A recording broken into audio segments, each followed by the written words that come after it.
Esta noche el Señor me reveló, me dijo, su espíritu me habló, que esta noche interrumpamos la serie porque Él quiere hablarnos esta noche justamente para afianzar nuestras convicciones y creencias acerca de su palabra, la veracidad de su palabra, el cumplimiento de su palabra. Quiere hablarnos acerca de ciertas profecías que se cumplieron con toda exactitud desde el momento en que Cristo es entregado hasta el momento en que resucitó.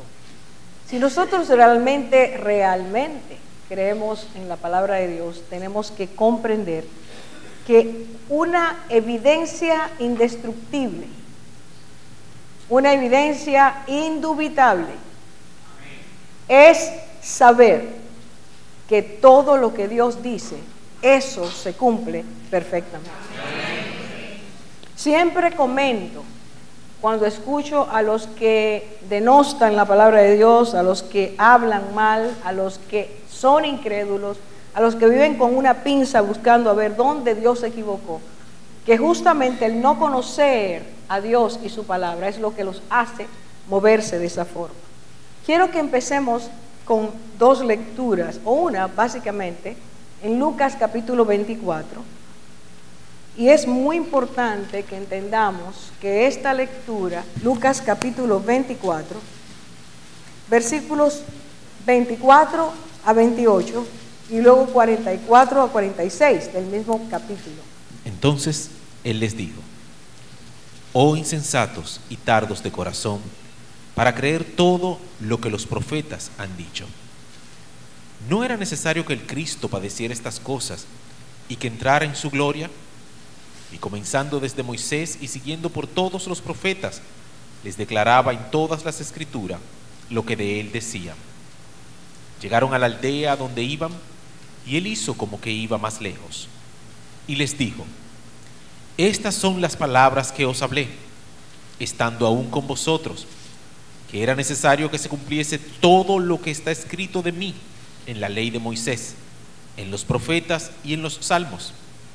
Entonces les abrió el entendimiento para que comprendiesen las escrituras, y les dijo: así está escrito, y así fue necesario que el Cristo padeciese y resucitase de los muertos al tercer día. Amén, amén. Amén. Vamos a orar. Pidamos a Dios que Él nos instruya esta noche. Comenzamos ciertamente dándote gracias, Señor, porque sabemos y estamos persuadidos de que al tercer día resucitaste y de que estás sentado a la diestra del Padre. Gracias, Señor. Creemos en tu palabra, creemos en la inspiración de tu Espíritu, creemos en el poder de ella en nuestras vidas y abrimos nuestros entendimientos, abrimos nuestros corazones para que tu palabra sembrada esta noche traiga fruto al 100%. Gracias, Señor. Amén. Si hemos escuchado estos dos pasajes, Cristo está reiterándole a sus discípulos que habían dudado cuando Él murió de que iba a resucitar. Y si ustedes miran el versículo 25, Él le dijo a esos dos que iban camino a Emmaús, cuando ellos lo invitaron a entrar a la casa de ellos, al llegar a la ciudad, Él les dijo: oh insensatos, o necios y tardos de corazón, para creer no algunas cosas, sino todo lo que los profetas han dicho. Aquí está la clave: todo lo que los profetas han dicho. Y entonces dice que comenzando por Moisés y continuando con todos los profetas, les fue explicando todas las cosas que había dicho el Señor, anticipando la llegada del Mesías y sus padecimientos. Vuelve a decirlo cuando encuentra al grupo dentro del aposento, y esto es muy importante, hermanos, muy importante, evidencia de que Cristo usó la palabra y mencionó los libros que Dios dice que son los libros inspirados por Él. Búsquenlo en el versículo 25, 44, dice: esto es lo que yo os decía cuando todavía estaba con vosotros, que era necesario que se cumpliera todo lo que sobre mí está escrito en la ley de Moisés, Deuteronomio, los 5 capítulos de 5 libros de la Biblia, los primeros, en los profetas, todos los libros proféticos, y en los salmos. Así que Cristo dice, en todos estos libros Dios estuvo enviando mensajes que iban a certificar, que iban a evidenciar que el Mesías estaba en la tierra y que su padecimiento era necesario. Yo quiero mencionar, antes de entrar a lo que vamos a estudiar, mencionar 5 puntos que nos van a ayudar muchísimo, muchísimo. Y son 5 declaraciones, afirmaciones que Dios hace acerca de Él, de su poder, su magnificencia, su gloria, por medio del profeta Isaías. Y quiero que rápidamente recordemos la visión que aparece en el libro de Isaías, capítulo 6, donde dice que estando Isaías en el templo, él vio una visión enorme, gloriosa, majestuosa. Y dice que él vio al Señor sentado en su trono alto y sublime, y que la orla de su manto llenaba el templo. Más tarde dice que por encima de esa visión del Señor en su trono, había serafines que estaban cubriendo sus rostros, sus pies, y con 2 alas volaban, y estaban continuamente hablando, diciendo el uno al otro, dando voces, diciendo, Santo, Santo, Santo, es el Señor de los ejércitos, llena está toda la tierra de su gloria. Dice que los cimientos del templo se estremecieron ante la grandeza de la majestad, de la visión que estaba viendo Isaías, y de las voces de estos serafines, y que entonces él se postró y empezó a decir, ay de mí, yo soy un hombre con labios inmundos y habito en un pueblo de labios inmundos también. Acabo de ver, estoy viendo al Rey, al Señor de los ejércitos, ay de mí, voy a morir. Y es en ese momento donde Dios hace algo precioso, limpia su vida, da un toque a sus labios, quita su impureza y reafirma su llamamiento a ser profeta. Ante esa visión, nadie le podía decir a Isaías que él no había visto, no había tenido un encuentro especial, que Dios no le había regalado, algo que estaba fuera de cualquier concepto o imaginación. Y es ese mismo Dios que fue afirmándole a Isaías que Él es único, que Él no puede ser comparado, y que cuando Él habla, su palabra permanece eternamente. Estas son algunas de las afirmaciones que el Señor hace, y dije que es necesario que las tengamos claras. Esto nos sirva de contexto para poder ver este cumplimiento, estas profecías y su cumplimiento. Porque si de esta noche usted y yo nos salimos de aquí más enamorados y convencidos de Cristo, y más convencidos de la palabra de Dios, yo creo que nada ni nadie más lo puede hacer. Estas evidencias tienen que fortalecer nuestra fe, de tal manera que aunque el mundo entero se levante a decirle, usted está loco, usted es un fanático, usted cree en disparates, usted sepa que Dios se reveló, que Dios habló, que Dios cumplió, y eso es suficiente para que aunque todas las veces voces se levanten, nosotros permanezcamos firmes, creyéndole al Señor. La primera afirmación está en Isaías 44:6, y Dios dijo que es el único Dios. Lo dijo de esta manera: yo soy el primero y yo soy el último, y fuera de mí no hay Dios. No hay Dios. Yo soy el primero, yo soy el último. No busquen otro Dios, no hay más Dios. Segundo, el Señor dijo que Él anuncia las cosas antes que ocurran, y que todas aquellas cosas que Él anuncia se cumplen, que no hay fallo, no hay inexactitud, que todo es exactamente como Él lo anuncia. Isaías 42:9 dice: he aquí, las cosas anteriores se han cumplido, y yo anuncio nuevas cosas. Antes de que sucedan, os las anuncio. Sobrecójase, asómbrese.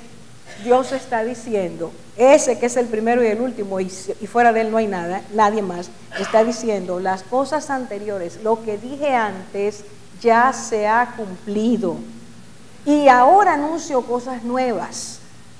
y se las estoy anunciando antes de que suceda. Dios está diciendo, no solo hablé en el pasado y se cumplió, sino que estoy diciendo ahora en el presente que otras cosas van a ocurrir y se las estoy diciendo para que cuando las vean comprueben que mi palabra es exacta y es perfecta. El tercer aspecto que debemos retener esta noche es que el Señor dijo que esto me parece a mí extraordinario. Dios declaró que todo el que dice ser Dios en la tierra, una de las evidencias de que Dios es Dios, tiene que ser que es omnisciente. Escuche bien, el Dios eterno, el omnisciente, el omnipotente está diciendo que si alguien pretende ser Dios en la tierra, tiene que demostrar su divinidad. Una de sus evidencias tiene que ser que sea omnisciente. Mire cómo Dios lo dice. Isaías 41, 22 y 23 dice, que expongan y nos declaren lo que ha de suceder en cuanto a los hechos anteriores. Declarad lo que fueron, para que los consideremos y sepamos su resultado, o bien, anunciadnos lo que ha de venir. Declarad lo que ha de venir después, para que sepamos que vosotros sois dioses. Sí, haced algo bueno o malo para que nos desalentemos y temamos a una. Dios está diciendo, los seres humanos deben decirle a los que dicen ser dioses que ellos deben anunciar las cosas antes de que ocurran. Y que deben saber, y esto lo voy a decir muy rápidamente, el Señor está diciendo, los hechos anteriores, lo que fueron, eso es el pasado. El que dice ser Dios debe saber lo que va a ocurrir y el propósito que tiene cuando anuncia que aquello debe ocurrir. ¿Me están siguiendo, hermanos? Segundo, el Señor está diciendo en ese pasaje que cuando una persona observe la profecía y el resultado, es decir, la evidencia, podrá comprobar la veracidad del profeta y la fuente de donde vino. ¿Se está siguiendo el segundo punto? Frente al cumplimiento de lo que fue dicho antes y el resultado de eso, el propósito que Dios quiso, en este caso Dios está diciendo el propósito para el cual eso fue dicho. Cuando un ser humano lo ve, tiene que entender que la fuente de la que vino y el instrumento que Dios usó es verdadero. ¿Está claro esto? Amén. Cuarto punto. Este es el cuarto punto, el cuarto, esa era la explicación del tercer punto. El cuarto punto, dos cosas que el Señor anunció a esa nación y le aseguró, les afirmó que era así. Número uno, Isaías 44, 5. El Señor dice, yo hago fallar, escuche bien esto, yo hago fallar los pronósticos de los impostores. Hago necios a los adivinos. Hago retroceder a los sabios. Y convierto en necedad su sabiduría. Primera cosa que Dios dice. Todo el que se levante diciendo que una profecía es profecía y yo sé que es falsa, que no ha salido de mí, yo hago que esa profecía falle. Dios interviene directamente para que aquel que dijo que venía esa profecía de Dios quede delante de todos avergonzado, porque Dios no le va a dar su gloria a nadie. Amén. Segunda cosa que Dios dice, Isaías 44, 26, dice, escuche ahora qué precioso.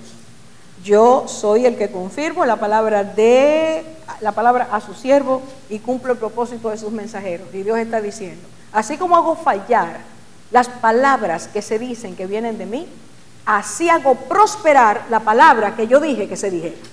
Amén. ¿Lo tenemos claro, hermanos? Amén. Con esos 5 puntos, entonces yo quiero entrar a lo que es hoy. El quinto, la palabra de Dios es eterna. Amén. Él dijo, el Señor le dijo a Jeremías, di esto, sécase la hierba, marchítase la flor, mas la palabra de Dios nuestro permanece por 5 años, 1000 años, para siempre. La palabra de nuestro Dios permanece para siempre.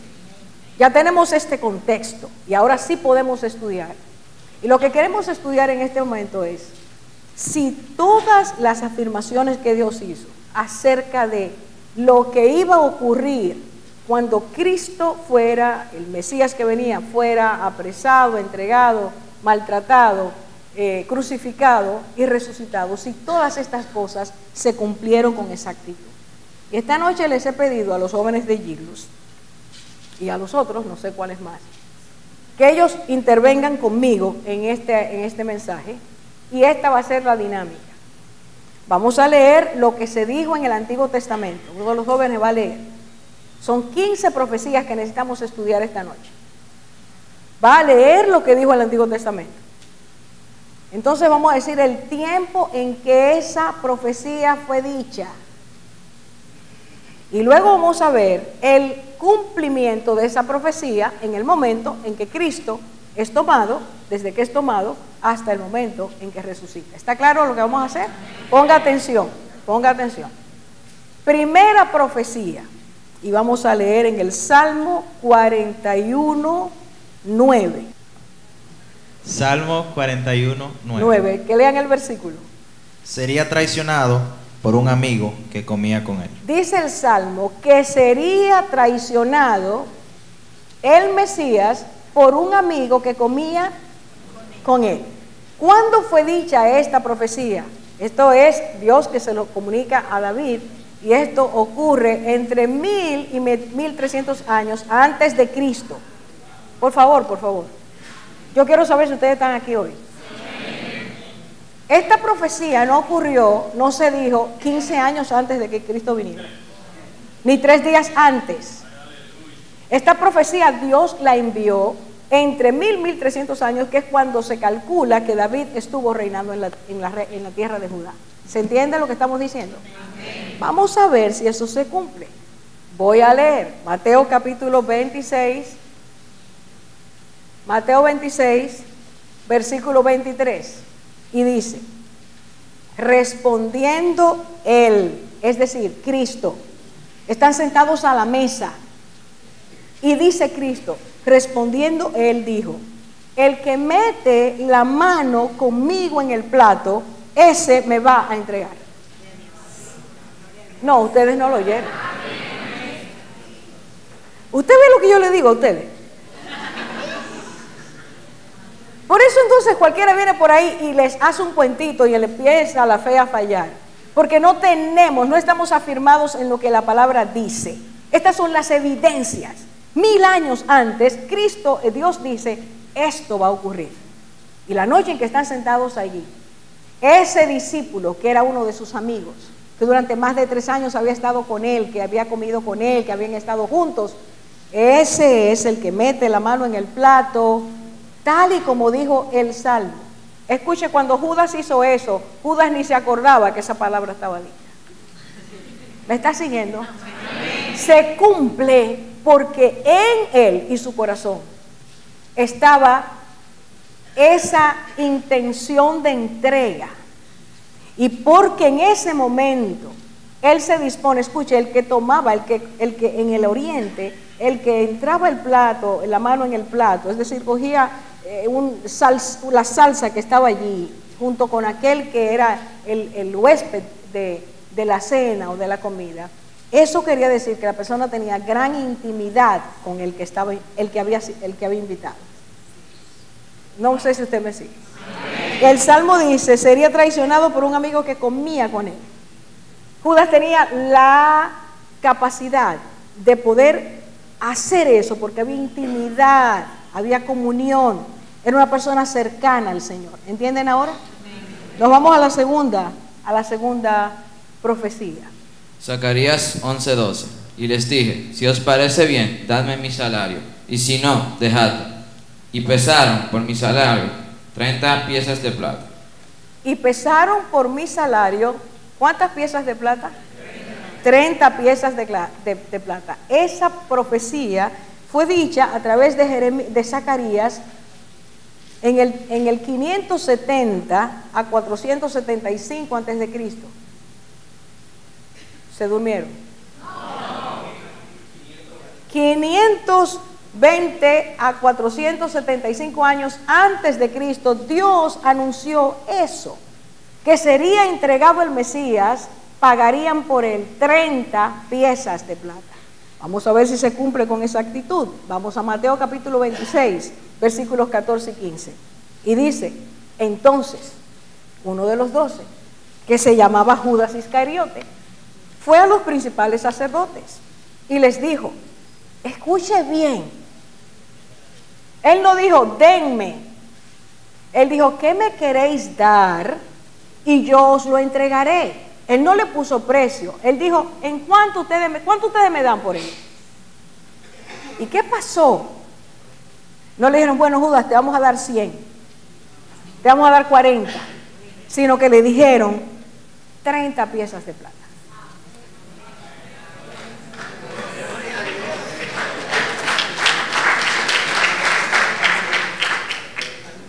Gloria a Dios por eso. Parece que estamos entendiendo un poquito. Mi Dios, el omnipotente, el glorioso, el que dice que su palabra es eterna. Habla en diferentes períodos de la historia. Y cuando habla, dice precisamente lo que va a ocurrir. Hermanos, de aquí es que su fe se tiene que aferrar. Usted no cree en un Dios que dice una cosa y después la cambia. Él lo que dice lo cumple exactamente. Y entonces nos vamos a la tercera. Salmo 35:11. ¿Quién lo tiene? Salmos 35:11. Se levantan testigos malvados de lo que no se me pregunta. Se levantan testigos falsos y de lo que no sé me preguntan. De nuevo fue dicho a través del salmista, de nuevo 1300 años antes. Y vamos a ver si se cumple con esa actitud. Mateo 26, 59, 60 y 61. Escuche bien lo que pasó ahí. Mateo 26, 59, 60 y 61. Y los principales sacerdotes y los ancianos y todo el concilio buscaban falso testimonio contra Jesús para entregarle a la muerte, y no lo hallaron, aunque muchos testigos falsos se presentaban. Pero al fin vinieron 2 testigos falsos que dijeron, este dijo, puedo derribar el templo de Dios y en 3 días reedificarlo. Ok, hasta ahí por favor. Se levantan testigos falsos y de lo que no sé. ¿Qué pasó esa noche cuando el Sanedrín se reúne a un juicio totalmente fuera de lugar que estaba en contra de la ley judía? El Tribunal Supremo no podía reunirse, no podía tener acusaciones o juicios durante la noche, estaba prohibido. Pero esa noche había que precipitarse, para ellos darle en la mañana a Pilato pedir una condena. Y hacen algo allí malversado en contra de la ley y se reúnen y dice, buscaban testigos, pero no habían. Así que tantos años antes Dios dice que el día que al Mesías lo llevaran al tribunal judío, donde debía prevalecer la ley, iban a hacer algo en contra de ella, buscando testigos falsos. ¿Se sigue, hermanos? Vamos al cuarto punto.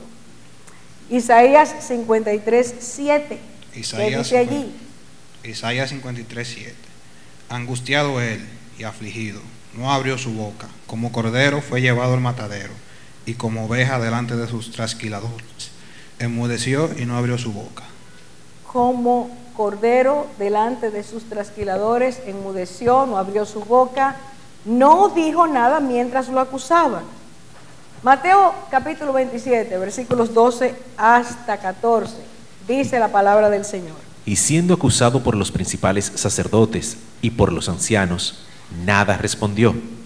Pilato entonces le dijo, ¿no oyes cuántas cosas testifican contra ti? Pero Jesús no le respondió ni una palabra, de tal manera que el gobernador se maravillaba mucho. Como cordero sería llevado, enmudecería, no abría su boca, no se defendería. Hermanos, Cristo nos enseña que cuando somos mal acusados, es el silencio lo que prevalece, lo que trae la victoria es el silencio. No es justificarse ni buscar abogados, es decir que el abogado perfecto nos defienda. Cristo enseñó que aunque todo aquello era falso, Él permanecía en silencio. Mansedumbre, humildad, nos lo está enseñando hasta el final de su vida.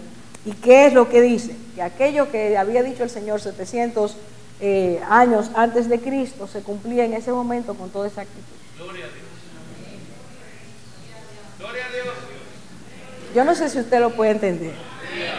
Aquí dice, escuche, que el gobernador romano, Pilato, se asombraba del silencio de Cristo. Cristo está dejando un ejemplo patente, no solo cumpliendo lo que era profético, sino enseñando a todo el que llegaría a ser parte de su pueblo, de su iglesia, que Él nos pide ser personas que, aunque la acusación se levante, dejemos a Dios la oportunidad de que Él nos defienda. Si tú y yo nos defendemos, Dios no lo va a hacer, pero si lo dejamos a Él, el mejor defensor que puede tener un ser humano es Él. Decía la profecía de nuevo Isaías 56, ¿qué sería? ¿Qué habría? Di mi cuerpo a los heridores y mis mejillas a los que me besaban la barba. No escondí mi rostro de injurias y disputos. Dice que sería Cristo golpeado, abofeteado y escupido. ¿Usted se imagina lo desagradable que es eso? En Isaías Dios dijo que el cuerpo de Él sería expuesto a esa clase de sufrimiento, que le arrancarían la barba y que lo escupirían. Y dice en Mateo 26:67. Entonces le escupieron en el rostro y le dieron de puñetazos y otros le abofeteaban. Mucha gente alude que las profecías se cumplieron porque el Señor sabía lo que iba a pasar. Ahora yo tomo esto como ejemplo y les digo, ¿cómo era posible que los soldados romanos que no conocían la Escritura hicieran exactamente lo que Dios dijo que iban a hacer? Por favor. Están mirando la exactitud de la palabra de Dios. Está mirando que el Dios en quien usted cree, al que usted dice que cree, es fiel y cumple su palabra. Cristo fue golpeado, avergonzado por nosotros. Isaías también dice que sería despreciado, desechado y sufriría mucho. Isaías 53, 2 y 3. ¿Qué dice ahí? Subirá cual renuevo delante de él, y como raíz de tierra seca, no hay parecer en él, ni hermosura. Le veremos más inatractivo para que le deseemos. Despreciado y desechado entre los hombres, varón de dolores, experimentado en quebranto, y como escondimos de él el rostro, fue menospreciado y no lo estimamos. El siervo sufriente de Dios. Trata de imaginar lo que Cristo sufrió desde el momento en que lo apresaron hasta el momento en que murió. Despreciado, menospreciado, totalmente vilipendiado, acusado, toda clase de injuria, Cristo la sufrió. No solo era lo físico, era también lo emocional. Pero el Señor dijo que todo eso, a través de Jeremías, iba a ocurrir. Y entonces en Lucas 23, 18 y 21 oímos esto. Escucha a una multitud diciendo esto. Mas toda la multitud dio voces a una diciendo: fuera con éste y suéltanos a Barrabás. Pero ellos volvieron a dar voces diciendo: crucifícale, crucifícale. ¿Qué decía la multitud? Manipulada por los sacerdotes principales, ancianos. Quítenlo de ahí. Mire qué forma tan despectiva de hablar al Dios eterno. Fuera con este. Y más tarde decían que su sangre caiga sobre nosotros. Pero todo eso, hermanos, el Señor lo sufrió por ti y por mí. Fue un sufrimiento por amor. Pero eso, despreciado, desechado, Cristo no lo podía manipular.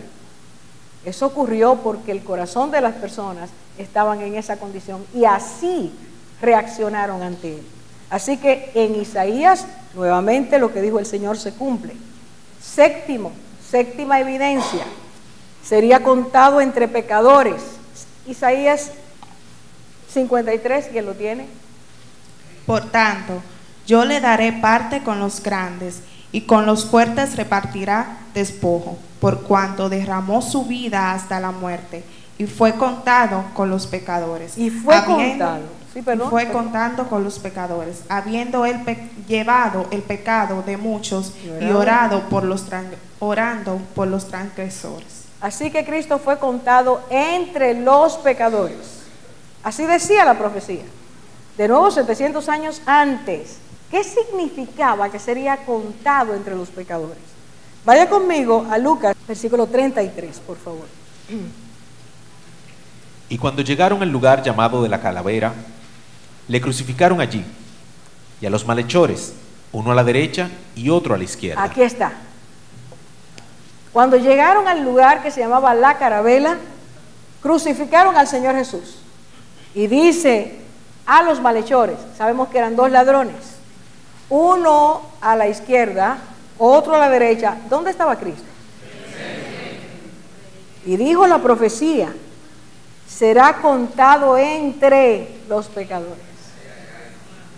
Díganme cómo el gobierno romano sabía que tenían que crucificarlo de esa manera. ¿Cómo sabía el gobierno que esa profecía se cumplía, llevando no solo a Cristo a la crucifixión, sino a dos malhechores? Fue contado entre los pecadores. El inocente, el perfecto, el Hijo de Dios, murió entre pecadores, como si fuera uno de ellos. ¿Se entiende lo que está diciendo la palabra? ¿Y cuál es el propósito? Que a través de esa muerte tú y yo tengamos vida eterna. Él tomó nuestro lugar. Él se hizo, dice la Biblia, pecado por nosotros. Él recibió nuestra afrenta. Él recibió nuestro castigo para que por medio de Él, para que por sus llagas tú y yo seamos curados. ¿Se cumplió la profecía con exactitud? Sí. Contado entre los pecadores. Vamos a la número 8. Traspasarían sus manos y sus pies, pero sus huesos no los romperían. Leemos dos salmos, por favor. Salmo 22, 16 y 34, 20. Salmo 22, 16. Porque perros me han rodeado, me ha cercado cuadrilla de malignos. Horadaron mis manos y mis pies. Salmo 34, 20. Él guarda todos sus huesos, ni uno de ellos será quebrantado. Y entonces dice, escuche bien, horadar, harían hoyos en sus manos y sus pies. Lo crucificaron y eso fue lo que hicieron. Clavaron clavos en sus manos y sus pies. Pero sus huesos, decía la profecía en el Salmo 34:20, no serían rotos. Y antes de explicar, vamos a leer para luego explicar lo que esto significaba y usted ve la grandeza de esta revelación. En Juan 19, 18 dice que le crucificaron. Vamos a ver el 19:33. Pero cuando llegaron a Jesús, por favor, escuchen. Mas cuando llegaron a Jesús, como le vieron ya muerto, no le quebraron las piernas. Él lo dijo muy rápido. ¿Y qué fue lo que pasó en ese momento? La costumbre de los romanos para acelerar la muerte de los crucificados. Y la querían acelerar porque era una muerte muy lenta. Era un sufrimiento de horas, a veces de días. Para acelerar la muerte, cuando ellos lo veían ya agonizando, se acercaban y le daban con palos en las rodillas. Recuerde cuál es la posición de un crucificado. Las rodillas siempre están un poco hacia adelante. Le golpeaban las rodillas y el golpe, cuando caían, provocaba una situación de asfixia, de crisis, y la persona moría. Ahora, ¿qué es lo que dice el Salmo? Que no le quebrarían los huesos. ¿Por qué no le iban a quebrar los huesos? ¿Cómo sabían los soldados cuando fueron a quebrar los huesos? Vamos a dejarlo, ya él murió. Porque dice la palabra, cuando Juan vio a Jesús, dijo, he ahí el Cordero de Dios que quita el pecado del mundo. Dios mandó a su Hijo como el Cordero de Dios, como aquel que moriría en nuestro lugar. Cristo muere el día, es apresado, la noche de la Pascua, y muere entre las 6 de la tarde y las 6 de la tarde del otro día. Realmente murió, expiró a las 3 de la tarde. Y dice la Biblia que Él fue presentado como el Cordero que Dios aceptó por nosotros. Por eso le decimos a Cristo, Cristo el Cordero de Dios. Usted se va a Apocalipsis y continuamente va a ver que allá, ahora mismo donde se le está dando gloria y honra al Señor, se le habla como el Cordero que derramó su sangre. El Cordero que trajo salvación a pueblos, tribus, lenguas, etc. Entonces Cristo es reconocido y será reconocido por nosotros como el Cordero de Dios. Ahora bien, Cristo muere como el Cordero y muere justamente el día en que se celebra la Pascua. Cuando usted se va a Éxodo 12, allí dice la palabra que Dios pidió que un cordero muriera. Pero una de las condiciones de esa muerte es que no se quebraran sus huesos. ¿No se entendió? El Cordero de Dios muere y sus huesos no son quebrados. Hay una serie de constantes que dice Éxodo 12 que debían cumplirse en el Corderito Pascual. En Cristo se cumplieron todas. Y entonces dice, cuando llegaron los soldados a golpearlo para provocar la muerte, ya Él había dicho, dice a gran voz, gritó, Padre, en tus manos encomiendo mi espíritu. Expira. Y antes de que vengan los soldados, ya no hay que quebrarlo, ya no hay que romperlo, ya no hay que provocar la muerte porque ya Él estaba muerto.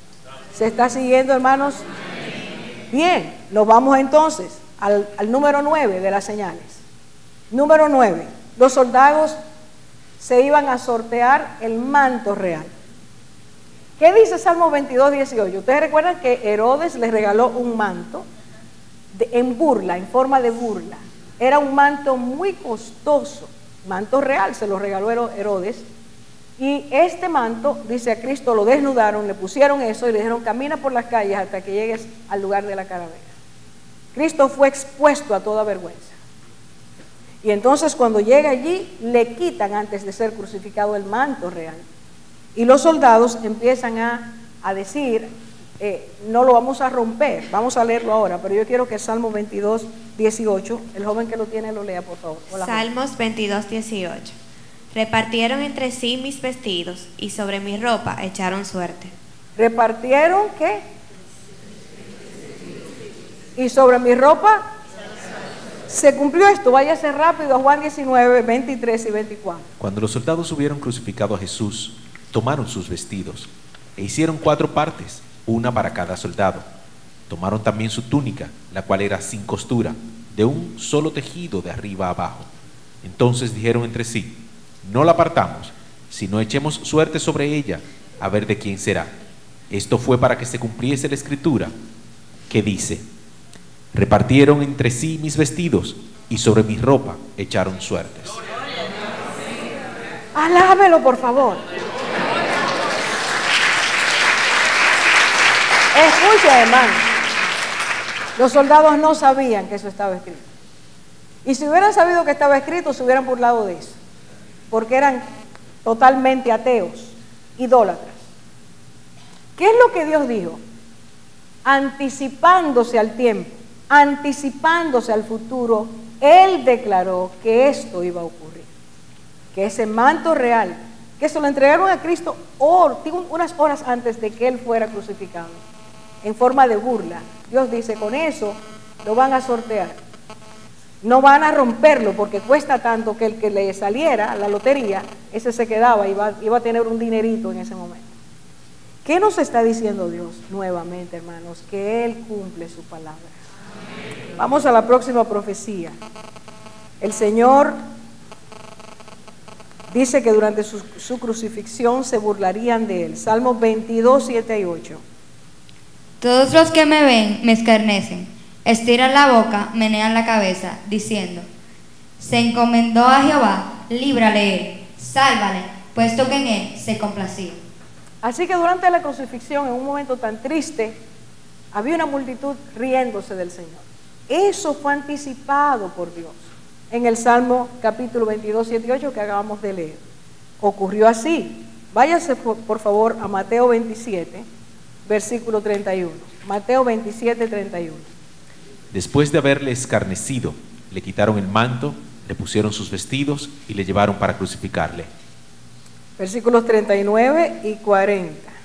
Y los que pasaban le injuriaban meneando la cabeza y diciendo: tú que derribas el templo y en 3 días lo reedificas, sálvate a ti mismo, si eres hijo de Dios, desciende de la cruz. Versículos 42 y 43. A otros salvó, a sí mismo no se puede salvar. Si es el Rey de Israel, descienda ahora de la cruz y creeremos en él. Confió en Dios, líbrele ahora si le quiere, porque ha dicho: soy hijo de Dios. Ustedes pueden imaginarse esa atmósfera que había ahí. El espíritu de burla, de sarcasmo, de irreverencia que había en ese momento. Pero Dios había dicho que eso iba a pasar. Y Cristo, antes de ir a la cruz, sabía que eso iba a ocurrir. Sin embargo, Él llevó nuestros pecados sobre el madero por amor a nosotros. Cada injuria, cada burla, fuimos tú y yo en potencia que se lo hicimos. Fuimos tú y yo que lo despreciamos y lo humillamos. Y entonces dice la palabra que esa multitud se volcó en contra del Señor, se rieron del Señor. Había dicho el Salmo en el 22:15 que Él diría que tenía sed. Por favor, búsquelo, Salmo 22:15, el joven que lo tiene, o la joven. Como un testigo se secó mi vigor, y mi lengua se pegó de mi paladar.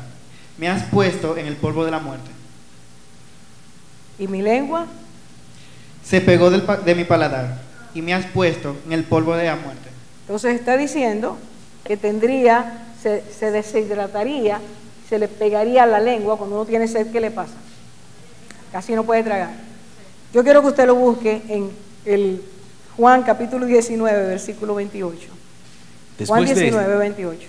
Después de esto, sabiendo Jesús que ya todo estaba consumado, dijo: para que la escritura se cumpliese, tengo sed. Y allí fue que le dieron lo que sigue ahora. Por favor, el Señor dijo: sed tengo. Y en el Salmo 69, 20 y 22 dice lo que le iban a dar en ese momento. Por favor, escuche bien. No solo que dijo sed tengo, ya voy para allá. No solo sed tengo, sino que iban a darle de beber. Por favor. El escarnio ha quebrantado mi corazón y estoy aconjugado.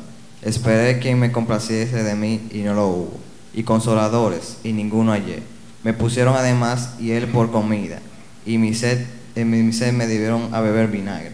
Sea su convite delante de ellos por lazo, y lo que es para bien por tropiezo. ¿Qué le dieron al Señor de beber? ¿Ven el cumplimiento? Nos vamos ahora al 14ª evidencia. 13, esa es, le darían miel, hiel y vinagre. Nos vamos al 14. Sus más cercanos amigos lo abandonarían. Las personas que más cerca debían estar de él se fueron. Salmo 38, 11.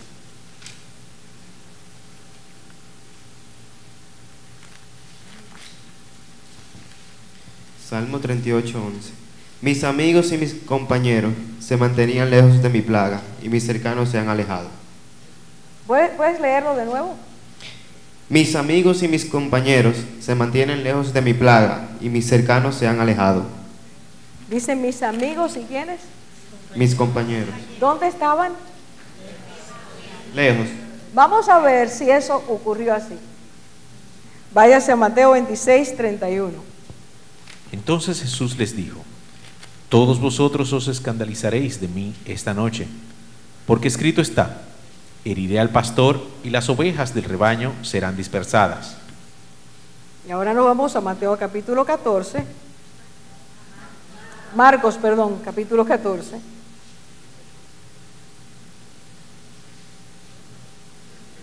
(14, 27).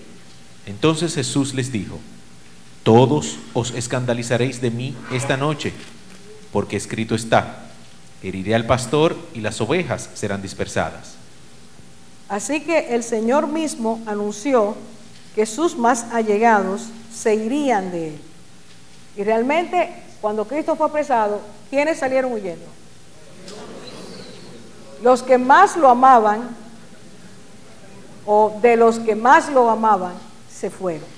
no pudieron permanecer fieles. Y tal como dice la palabra, dice que miraban desde lejos. O sea, dice el Salmo 38:11, que ellos estaban lejos, y la palabra dice que sus discípulos estuvieron lejos. Yo quiero que usted vea esta cosa dramática que vamos a ver ahora. Dramática, triste. Salmo 22:1, por ti y por mí pasó esto. Salmos 22:1. Dios mío, ¿por qué me has desamparado? ¿Por qué estás tan lejos de mi salvación y de las palabras de mi clamor? En el Salmo dice que exclamaría: Dios mío, ¿por qué me has abandonado? ¿Pasó eso? Exactamente así ocurrió. Y cuando Cristo sintió el peso del pecado nuestro sobre la cruz, en Mateo 27, versículo 46. Y a la hora novena Jesús clamó a gran voz diciendo: Eloi, Eloi, lama sabactani, que traducido es: Dios mío, ¿por qué me has desamparado? Usted puede entender en ese momento lo que ocurrió. El pecado nuestro lo llevó el Señor. Y Dios, que no puede ver el pecado, en ese momento Cristo sintió el peso de nuestra maldad. Así como dice el versículo 45, y desde la hora sexta hubo oscuridad sobre toda la tierra.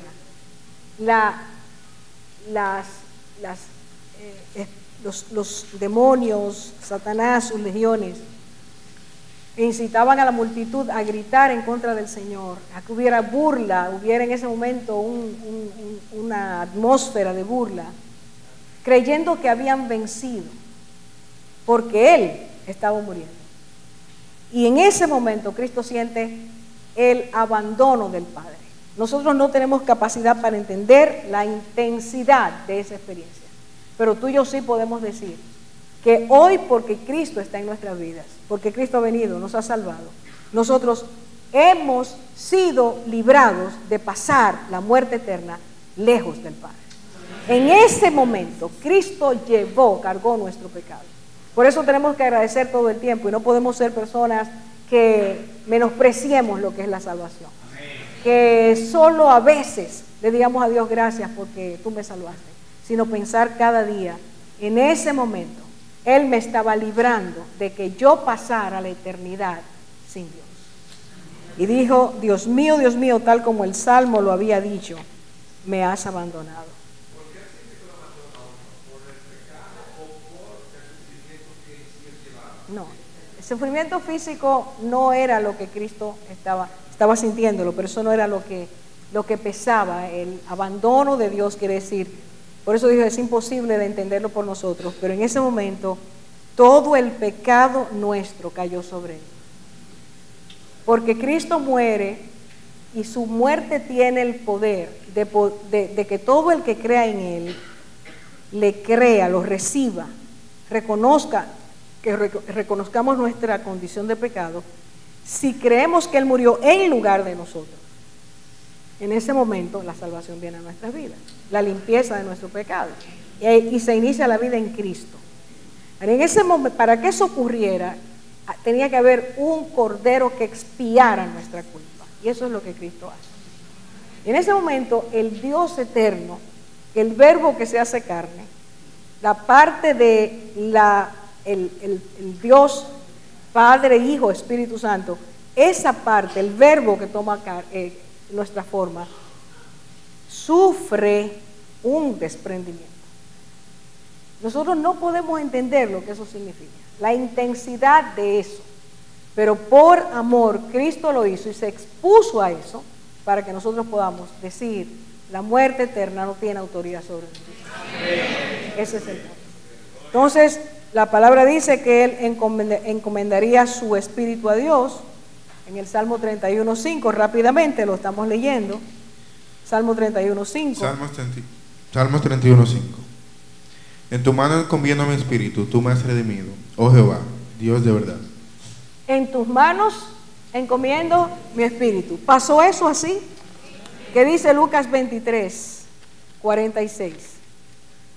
Entonces Jesús, clamando a gran voz, dijo: Padre, en tus manos encomiendo mi espíritu. Y habiendo dicho esto, expiró. Tal y como decía la Escritura, se cumple. En tus manos encomiendo mi espíritu. Y ahí Cristo muere, exhala el espíritu. Y dijo Isaías que los ricos estarían en su muerte. Que los ricos estarían en su muerte. Isaías 53:9, ¿quién lo tiene? Isaías 53:9.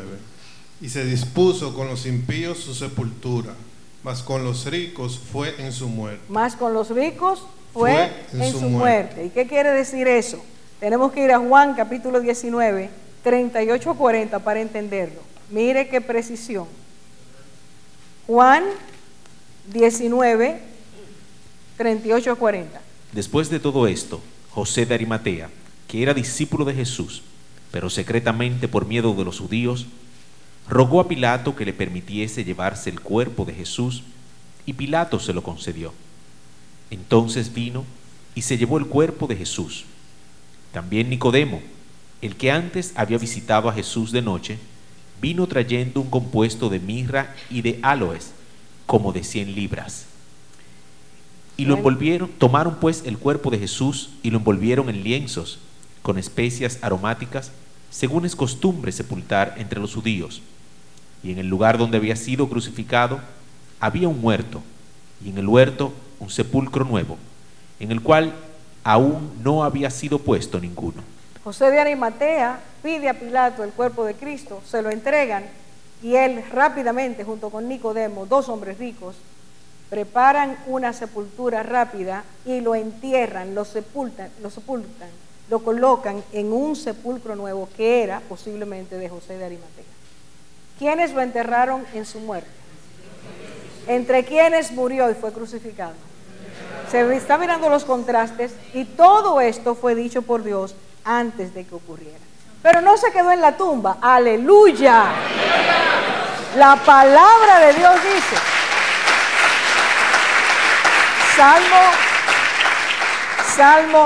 Isaías 50, Salmo 16:10. ¿Qué dice? Salmo 16:10. Porque no dejarás mi alma en el Seol, ni permitirás que tu santo vea corrupción. No permitirás, ¿qué? Que tu santo vea corrupción. No permitirás que tu santo vea corrupción. ¿Qué es lo que pasa cuando alguien muere y lo entierran? Se descompone la naturaleza que no sirve. Está dicho en el Salmo 1000 años antes que no sería, Dios no lo dejaría allí, que Él resucitaría. El Salmo 49:15 dice. Salmo 49:15. Pero Dios redimirá mi vida del poder del Seol, porque Él me tomará consigo. Selah. Amén. Entonces en Lucas 24 vemos que Cristo resucitó temprano en la mañana y dejó a todos aquellos discípulos con la boca abierta. Aunque Él les había dicho tanto que iba a resucitar, nunca lo creyeron, pero Él resucitó. No, tu Dios no está en la tumba.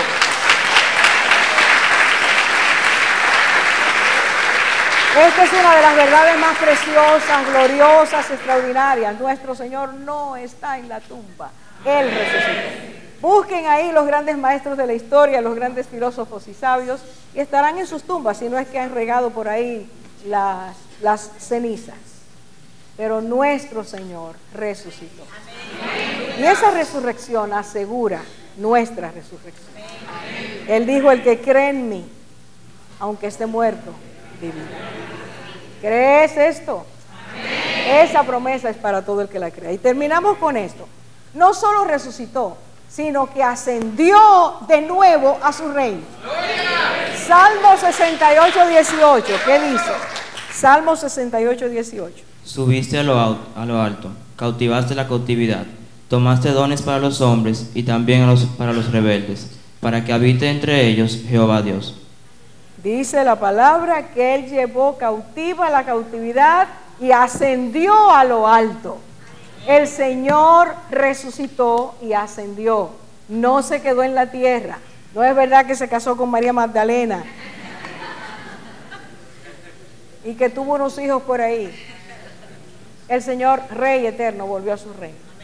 Ocurrió eso. Quiero 2 porciones para que lo sellemos esta noche. Lucas 24, 50 y 51. Mire qué belleza, mire qué momento tan precioso. 40 días antes, había sido visto, avergonzado, maltratado, pero ahora Él vuelve a su reino con gloria. Y delante de aquellos que lo vieron así de lejos, mire lo que dice. Y los Lucas. sacó fuera hasta Betania, y alzando sus manos los bendijo. Y aconteció que bendiciéndolos, se separó de ellos, y fue llevado arriba al cielo. Y ahora, por favor, Hechos, capítulo 1, versículos 9 al 11. Léalo con entusiasmo y con gratitud. Hechos 1. Y habiendo dicho estas cosas, viéndolo ellos, fue alzado, y le recibió una nube que lo ocultó de sus ojos. Y estando ellos con los ojos puestos en el cielo, entre tanto que él se iba, he aquí se pusieron junto a ellos 2 varones con vestiduras blancas, los cuales también les dijeron: varones Galileos, ¿por qué estáis mirando al cielo? Este mismo Jesús, que ha sido tomado de vosotros al cielo, así vendrá como lo habéis visto ir al cielo. ¡Aleluya! ¡Aleluya! Ese es mi Dios. Gloria a Dios, gloria a Dios, gloria a Dios. Ese mismo Jesús. Ese mismo Jesús. Si tú eres cristiano esta noche yo te pido, oye bien, que 2 ángeles dijeron, mientras ellos lo veían ascender al cielo: este mismo Jesús que ha sido tomado entre vosotros al cielo, de la misma manera, Él, como le habéis visto, Él volverá del cielo. Mire, todas estas profecías ¿fueron cumplidas con exactitud o no? ¿Hay veracidad en la palabra de Dios? Entonces, ¿cómo comenzamos, terminamos? El Señor le dijo a Isaías: el pueblo debe saber, la nación debe saber, que al contemplar el cumplimiento de las profecías, se puede comprobar la veracidad de la fuente. Se puede decir, ese profeta realmente Dios lo inspiró y esas palabras vinieron de Dios, porque aquí está, no solo se ha cumplido, sino que el propósito para el cual fue dispensado también se ha cumplido. El Señor nos ha mostrado esta noche que todo lo que Él dijo en esas horas, escuche bien, Judas entrega al Señor, Judas ofrece entregar al Señor en la última semana después que Cristo entró a Jerusalén. Él va a los principales, le hace el ofrecimiento. Pero esa es la única de estas profecías que hemos leído esta noche, que fue unos días antes. Todo el resto tiene que ver desde el momento en que es entregado hasta el momento en que muere, resucita y asciende. Así que la mayor parte de las profecías que hemos visto esta noche se cumplieron en menos de 24 horas. Y déjeme decirle, y con esto termino, el mismo Dios que nos ha dicho que esas profecías Él las envió y Él las cumplió, es el mismo que nos dice que Él volverá. Y que lo que no se ha cumplido todavía se va a cumplir. Con la misma veracidad, con la misma exactitud que esto ocurrió, va a ocurrir lo que falta.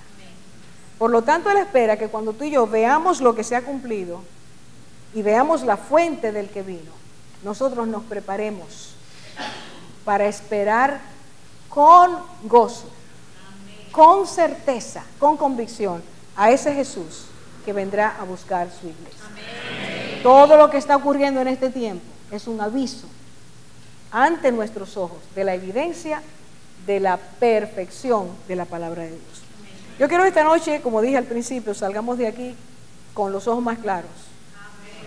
Y cuando alguien por ahí le diga y se burle, eso no es así, usted sepa que sí es así. le dé fechas, le dé datos, lo lleve a la palabra. Y si ese quiere oír, como decía Cristo, el que tenga oídos para oír, que oiga. Si oye, esa persona se convencerá de que Dios es fiel y su palabra permanece para siempre. Que nosotros sí salgamos con convicciones claras y ninguna corriente, ninguna doctrina pueda arrastrarnos ni separarnos del amor de Cristo. Gracias, jóvenes, por participar. Que esto a ustedes les sirva también en su escuela, en la universidad, y que nadie los engañe, porque Cristo es real, Cristo es nuestro Salvador y Él regresará. Vamos a orar, vamos a orar. Padre, muchas gracias, muchas gracias. Realmente no tenemos palabras, Señor. No podemos decir otra cosa que gracias. Al mirar que eres Dios, Dios fiel, Dios veraz, Dios que cumple su palabra. Al mirar, Señor, que tú has querido que nosotros observemos, consideremos, reflexionemos que cada una de tus profecías tiene cumplimiento. Al que nosotros, Señor, al darnos cuenta del propósito para el cual tú permitiste cada una de estas profecías, para que nuestra fe, al verlas, al ver su cumplimiento, aumentara, creciera, para que fuéramos hijos tuyos, firmes, fuertes, y fuéramos valientes. Y pudiéramos, Señor, aferrarnos a cada una de tus evidencias. Y pudiéramos decir al mundo, Señor, sin ninguna vergüenza, nosotros creemos en el Dios vivo y verdadero. Creemos en aquel que expresa su palabra, la envía con propósito, la hace germinar, así como la lluvia cae sobre la tierra. Y tiene un propósito para prosperar el alma, el espíritu, para que el hombre y la mujer, para que el niño o la niña, el joven o la joven, que te creamos, Señor, sepamos que es firme tu amor, que no dejarás de amarnos, porque allí moriste para decirnos, todo está hecho, consumado está el plan de la salvación. Gracias por tu resurrección, gracias por el sello de victoria, que significa que tú moriste, pero la muerte no pudo retenerte. Gracias porque ascendiste y delante de todo, Señor, mostraste que el mismo Dios que se encarnó y vino a la tierra es el mismo que puede subir a su reino sin impedimento, llevando cautiva la cautividad y desatando dones espirituales sobre el ser humano. Gracias por tu amor, por tu victoria, por la reconciliación que nos has dado. Y en este contexto, Señor, estudiaremos próximamente, seguiremos estudiando esas evidencias que nos has dado por señales que se cumplirán. Que nuestros corazones no sean necios, sino sabios. Que te permitamos vivir, Señor, con la esperanza bienaventurada de que un día, y no está muy lejos, estaremos delante de ti.